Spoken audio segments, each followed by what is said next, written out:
In this video, I'm going to show you how to replace the hood lift supports on this BMW 328i. Let's get into it. I'm going to support the hood.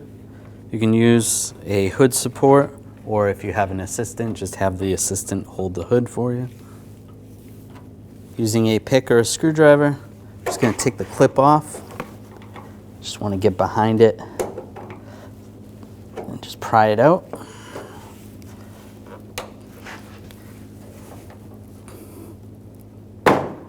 Slide that off. You're going to do the same on the top. Just pry that out. It comes right off. Take the new one, lock it on. Now get the bottom on. Might have to push the hood up a little bit. Lock that in place. You can do the same with the other one. And when you're done, you can take the hood prop off. When only the best will do, demand TRQ. The only company that lets you view before you do. TRQ is committed to offering the highest quality aftermarket auto parts that are engineered for peace of mind. Thanks for using and viewing with TRQ.